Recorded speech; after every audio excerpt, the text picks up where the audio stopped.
항상 고민되는 게 이제 내 제품을 어디에 팔아야 될지입니다. 이걸 가지고 많은 고민들을 하시고 계시는데, 우리 이제 쇼핑 플랫폼에 2강이 있죠. 쿠팡하고 네이버입니다. 저 지난번 영상에서는 이제 네이버 스마트 스토어가 네이버 플러스 스토어로 전환이 되면서 쇼핑 시스템이 좀 더 최적화가 되고 어플이 나오면서 네이버 스마트 스토어 기존 이용자들이 어플을 통해서 쉽게 구매를 하고 이용을 할 수 있도록 빨리 자리를 잡아야 된다라는 이야기를 드렸습니다. 그러면 이제 쿠팡하고 네이버 이 두 가지의 판매 플랫폼, 가장 강력한 판매 플랫폼에서 어떤 물건을 어디에서 판매를 해야 될까, 이 부분에 대해 현 시점에서 어떻게 선택을 해야 될지 이 상품의 특성하고 전략에 따라서 선택할 수 있는 방법을 한번 말씀을 드려보도록 하겠습니다. 일단 첫 번째로는 내 마케팅 채널이 어디냐에 따라서 선택이 달라질 수 있습니다. 이제 작년에는 유튜브 쇼핑이 나오면서 유튜브 쇼핑에 쿠팡이 입점이 되었죠. 이 유튜브 쇼핑하고 쿠팡의 연계는 진짜 엄청 강화가 되고 있습니다. 사실상 2년 전부터는 쇼츠에 이제 쿠팡 링크를 붙이는 걸 아예 없애버렸고, 작년부터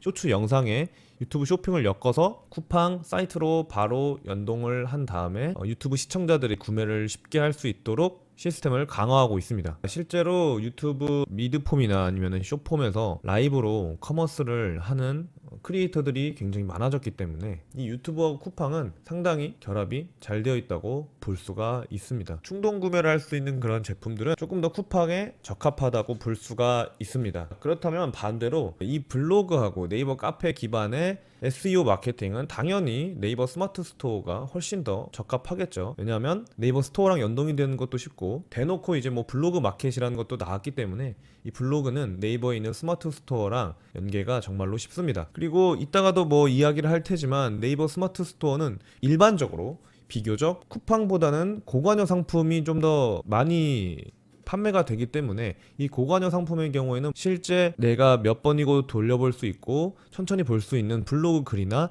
혹은 네이버 카페를 통한 후기, 이런 것들을 보고 구매를 해야 되기 때문에 스마트 스토어는 네이버 블로그나 카페와 연동을 하는 게 훨씬 더 강력하다고 볼 수가 있겠죠.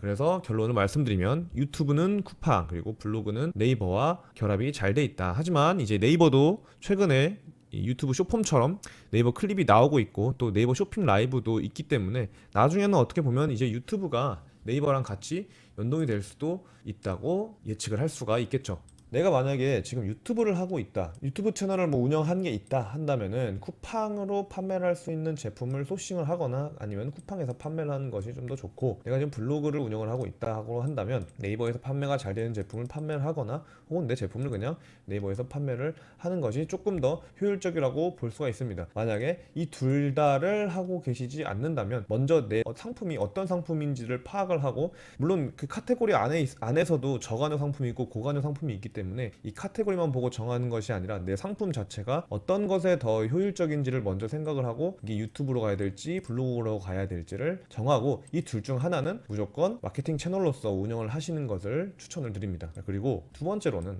이 상품 관여도에 따른 선택이죠. 첫 번째하고 같은 맥락이라고 볼 수가 있겠습니다. 고관여 상품의 경우에는 네이버가 훨씬 더 유리하다고 볼 수 있습니다. 물론 이게 정답은 아니지만 저는 일반적인 부분을 말씀드리고 있는 거기 때문에 이 부분을 좀 감안하셔서 들어주셨으면 감사하겠습니다. 자, 고관여 상품은 뭐냐? 가격이 좀 높거나 구매 전 후기와 브랜드를 꼼꼼하게 비교하는 상품입니다. 뭐 가격이 다 높다고 고관여 상품은 아니지만 이 가격이 높으면 대부분 다 후기나 브랜드를 좀 꼼꼼히 비교를 하겠죠. 그래서 이 네이버는 브랜드몰 개념이 굉장히 강화되고 있기 때문에 고관여 상품에 당연히 유리할 수밖에 없죠. 그래서 고가의 제품일수록 네이버는 또한 판매 수수료가 낮기 때문에 마진율이 좀 더 많이 남겠습니다. 그래서 비싼 건강식품이라던가 혹은 가전제품, 뭐 프리미엄 뷰티 제품, 맞춤형 가구 같은 것들은 네이버가 조금 더 유리하다고 볼 수가 있겠죠. 자, 그럼 반대로 저관여 상품 같은 경우에는 쿠팡이 조금 더 일반적으로 유리하다고 볼 수가 있습니다. 이 저관여 상품이라는 건 뭐냐면 가격이 좀 저렴하고 별 고민이 크게 없이 즉흥적으로 구매하는 제품을 의미합니다. 그래서 로켓 배송과 원클릭 구매가 강점인 거죠. 이게 충동 구매를 할 수 있기 때문에.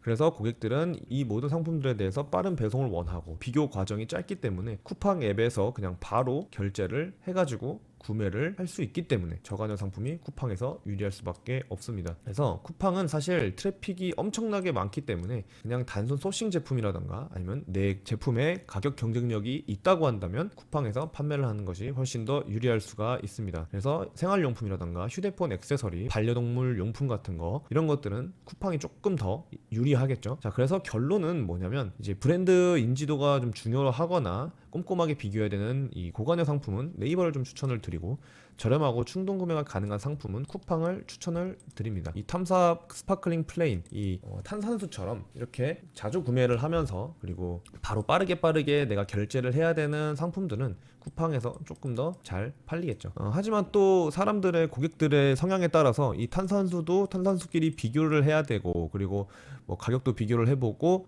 상품의 품질도 비교를 해보는 그런 사람들이라면 당연히 이것도 네이버에서 팔릴 수가 있기 때문에 이거는 그냥 경향성의 차이라고 보시면 되겠습니다. 자, 그 다음에는 이제 디자인 차이라고 볼 수가 있는데 이 부분은 많은 사람들이 잘 모르고 계시는 부분일 수도 있습니다. 온라인 쇼핑몰에서 이 UI란 유저 인터페이스 줄임말이죠. 이거는 소비자의 구매 심리에 굉장한 영향을 줍니다. 이 쿠팡의 UI는 누가 봐도 심플하고 굉장히 직관적이죠. 이 예시를 가져왔습니다. 뭐 어떻게 보면 가독성이 그렇게 높은 건 아니지만 이걸 봤을 때 너무 직관적이고 심플합니다. 어떻게 보면 좀 촌스럽다고 볼 수가 있겠죠. 그래서 이렇게 누구나 쉽게 이해할 수 있는 간단한 레이아웃, 그리고 이런 정보보다는 이렇게 할인 같은 거를 조금 더 강조를 하고, 친숙한 느낌을 주는 이런 컬러 배치, 노란색 이런 느낌의 충동 구매를 좀 유도를 하는 게 쿠팡의 UI입니다. 그래서 디자인이 너무 고급스럽거나 명품 이런 감성적인 제품은 여기 쿠팡하고는 조금 안 어울릴 수가 있겠죠. 오히려 반대로 그냥 단순하고 직관적인 상품은 이 쿠팡에서 잘 어울리게 판매가 될 수가 있는 거죠. 네이버의 UI는 조금 더 고급스럽고 세련된 이미지를 보여주고 있습니다. 브랜드몰 개념이 좀 강한 모습을 보여주고 있고, 또 이 네이버 내에서 스토리텔링이 강조되는 경우도 있습니다. 이 제품 상세 페이지에서 브랜드 이미지를 조금 더 길게 노출되는 경향이 있죠. 그래서 여기 네이버는 가격보다는 좀 디자인이나 감성적인 요소를 중요시하는 고객층이 더 많이 들어가 있습니다. 네이버는 그래서 쿠팡과는 다르게 조금 더 스토리나 이런 디자인들을 강조를 하고, 그리고 제품의 패키징이나 내용을 잘 드러낼 수 있는 판매자들이 네이버에서 좀 유리하다고 볼 수가 있습니다. 그래서 결론은 고급스러운 브랜드 스토리가 있는 제품은 조금 더 네이버에 적합하고, 이 단순하고 직관적인 제품은 쿠팡에 효과적이라고 볼 수가 있습니다. 물론 이것도 역시 정답은 아니지만 이 UI를 봤을 때 경향성이라는 것이 있기 때문에 통계적으로 이렇게 차이가 나타나는 걸 볼 수가 있습니다. 이 마케팅 전략에 따라서 선택을 해보시면 됩니다. 유튜브 마케팅을 잘 하실 수 있다, 혹은 유튜브를 이미 운영하고 계신다라고 한다면 지금 현 시점에서는 쿠팡이 훨씬 더 효과적입니다. 그리고 내가 글을 잘 쓰고 블로그를 이미 운영하고 있다라고 한다면 블로그나 네이버 카페를 통해서 네이버하고 시너지를 발휘시키면 되겠고, 내가 만약에 브랜딩을 가지고 있다라고, 그리고 이제 브랜드 구축을 장기적으로 계획을 짜고 있다면 네이버가 조금 더 적합하겠죠. 그리고 또 반대로 내가 만약에 물건을 빨리 많이 판매를 해야 된다라고 한다면 쿠팡이 훨씬 더 유리하다고 볼 수가 있습니다. 자, 그래서 가볍게 이 장단점을 한번 비교해 보도록 하겠습니다. 이 쿠팡 같은 경우에는 지금은 로켓 배송이 아주 너무 잘 돼 있기 때문에 빠른 배송이 필요한 제품들은 쿠팡에서 판매를 하시는 게 좋습니다. 네이버 같은 경우에는 네이버에도 풀필먼트 오늘 도착 보장 서비스가 있기는 하지만 쿠팡보다는 상대적으로 그렇게 많은 제품들이 들어가 있지 않기 때문에 이 부분에 차이점이 생긴다고 볼 수가 있겠고, 수수료 같은 경우에도 쿠팡은 좀 상대적으로 높습니다. 그래서 고가인 제품일수록 쿠팡은 더 많이 수수료를 떼가겠죠. 하지만 네이버는 비교적 쿠팡보다 수수료가 낮기 때문에 마진이 조금 더 많이 남는다고 볼 수가 있겠습니다. 자, 그리고 쿠팡 같은 경우에는 지금 마이샵이라는 브랜딩 페이지도 있기는 하지만 네이버보다는 약간 조금 뒤처지는 경향이 있기 때문에 제한적이라고 볼 수가 있지만, 이 네이버 같은 경우에는 앞으로도 네이버 플러스 스토어도 마찬가지고 여기서 이제 브랜드몰을 강화하는 모습을 더욱더 보여줄 것이기 때문에 브랜딩을 조금 더 중점을 두시는 분들은 네이버가 훨씬 더 적합하다고 볼 수가 있습니다. 그리고 제품 빠르게 구매를 하고 재구매가 많은 제품, 그리고 충동 구매가 되는 제품들은 쿠팡이 조금 더 유리하겠고요. 그리고 이제 좀 가격이 비싸면서 비교를 많이 해야 되는 고가형 상품의 경우에는 네이버가 조금 더 적합하다고 볼 수가 있습니다. 상품의 특성하고 가격대에 따라서 적합한 플랫폼이 다르다고 볼 수가 있습니다. 물론 이렇게 지금까지 말씀드린 것들이 일반적으로는 그리고 통계적으로는 이렇게 나타나고는 있지만 그렇다고 해서 이게 무조건 정답은 아니라고 말씀을 드릴 수가 있습니다. 왜냐하면 또 쿠팡에서도 고관여 상품이 잘 팔리는 카테고리가 분명히 존재하고 네이버에서도 잘 팔리는 저관여 상품이 존재하기도 합니다. 예외는 분명히 있기 때문에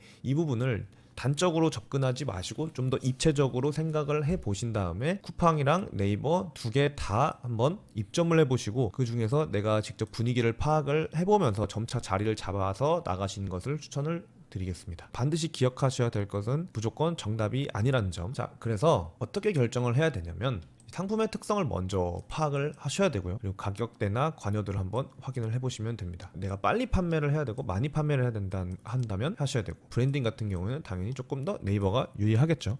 사실 어떻게 보면 이 브랜딩 같은 경우에는 네이버뿐만이 아니라 쿠팡에서도 당연히 이루어져야 되는 겁니다. 이 부분에 있어서는 좀 더 심화적으로 들어가야 되는 부분이 있기 때문에 미리 말씀을 드리자면 브랜딩 같은 경우에는 내 제품을 지키기 위한 필수적인 과정이라고 볼 수가 있기 때문에 이 브랜딩 같은 경우에는 네이버뿐만이 아니라 쿠팡에서도 반드시 필요한 절차입니다. 이 부분에 대해서는 다음 영상에서 한번 말씀을 드려보도록 하겠습니다. 그리고 이제 다 됐으면 이거를 직접 실행하고 테스트를 해보시면 됩니다. 쿠팡에서도 입점을 해보고 네이버에서도 입점을 해본 다음에 광고를 한번 돌려보고 어디서 더 판매가 잘 되는지, 어디 더 전환이 잘 되는지 이런 부분들을 테스트를 해본 다음에 조금 더 어디에 비중을 둘지를 그 다음에 결정하시는 것도 좋은 방법입니다.